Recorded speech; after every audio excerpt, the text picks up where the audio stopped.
ദേശീയ ടെന്നീസ് താരം രാധിക യാദവിനെ സ്വന്തം അച്ഛൻ വെടിവെച്ചു കൊന്നതിന്റെ കാരണങ്ങൾ കൂടി പുറത്തു വന്നിട്ടുണ്ട്. മകളുടെ ചിലവിലാണ് ജീവിക്കുന്നത് എന്ന പരിഹാസം കേട്ട് മടുത്തിട്ടാണ് കൊലപാതകമെന്നാണ് അച്ഛൻ ദീപക് യാദവിന്റെ മൊഴി. രാധിക ഭക്ഷണം പാചകം ചെയ്യുമ്പോൾ ദീപക് യാദവ് പിന്നിൽ നിന്നും വെടിയുതിർക്കുകയായിരുന്നു.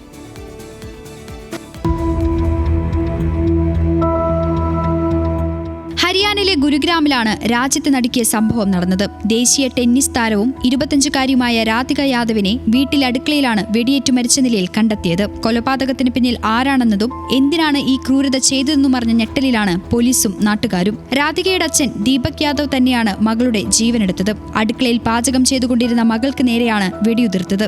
ദേശീയ സംസ്ഥാന തലത്തിൽ ഒരുപാട് മെഡലുകൾ വാരിക്കൂട്ടിയിട്ടുള്ള ടെന്നീസ് താരമാണ് രാധിക. തോളിന് പരിക്കേറ്റതിനെ തുടർന്ന് കോർട്ട് വിട്ട രാധിക കുറച്ചു ദിവസങ്ങൾക്ക് മുൻപാണ് കുട്ടികളെ പരിശീലിപ്പിക്കാനായി ഒരു ടെന്നീസ് അക്കാദമി തുടങ്ങിയത്. എന്നാൽ മകളുടെ വരുമാനത്തിലാണ് ജീവിക്കുന്നതെന്ന് പറഞ്ഞ് നാട്ടുകാർ ദീപക് യാദവിനെ പരിഹസിച്ചതോടെ ഈ ടെന്നീസ് അക്കാദമി അടച്ചുപൂട്ടാൻ രാധികയോട് ദീപക് ആവശ്യപ്പെട്ടു. എന്നാൽ ഈ ആവശ്യം നിരസിച്ചതിന്റെ വൈരാഗ്യത്തിലാണ് മകളെ ദീപക് കൊലപ്പെടുത്തിയതെന്നാണ് പോലീസ് എഫ്ഐആറിൽ പറയുന്നത്. മകളുടെ സമ്പാദ്യം കൊണ്ടാണ് ജീവിക്കുന്നതെന്ന് പറഞ്ഞ ആളുകൾ എന്നെ കളിയാക്കി. ഇതെന്നെ വല്ലാതെ വിഷമിപ്പിച്ചു. ചിലർ എന്റെ മകളുടെ സ്വഭാവത്തെ പോലും ചോദ്യം ചെയ്തു. മകളുടെ ടെന്നീസ് അക്കാദമി അടച്ചുപൂട്ടാൻ ഞാൻ പറഞ്ഞെങ്കിലും അവൾ നിരസിച്ചു. ഇതാണ് കൊലപാതകത്തിലേക്ക് നയിച്ചതെന്ന് ദീപക് യാദവ് പോലീസിനോട് പറഞ്ഞു.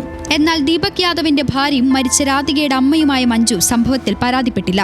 തനിക്ക് സുഖമില്ലായിരുന്നുവെന്നും എന്താണ് സംഭവിച്ചതെന്ന് അറിയില്ലെന്നുമാണ് ഇവർ പോലീസിന് മൊഴി നൽകിയത്. പക്ഷേ ദീപക് യാദവിന്റെ സഹോദരൻ കുൽദീപ് യാദവാണ് പോലീസിൽ വിവരമറിയിച്ചത്. ചോരയിൽ കുളിച്ചുകിടക്കുന്ന രാധികയെ താനാണ് ആശുപത്രിയിൽ എത്തിച്ചതെന്നും എന്നാൽ അവിടെ വെച്ച് മരണം സ്ഥിരീകരിച്ചുവെന്നും കുൽദീപ് യാദവ് പറഞ്ഞു. സംഭവത്തിൽ പോലീസ് കേസെടുത്തു. നിലവിൽ ദീപക് യാദവ് പോലീസ് കസ്റ്റഡിയിലാണ്.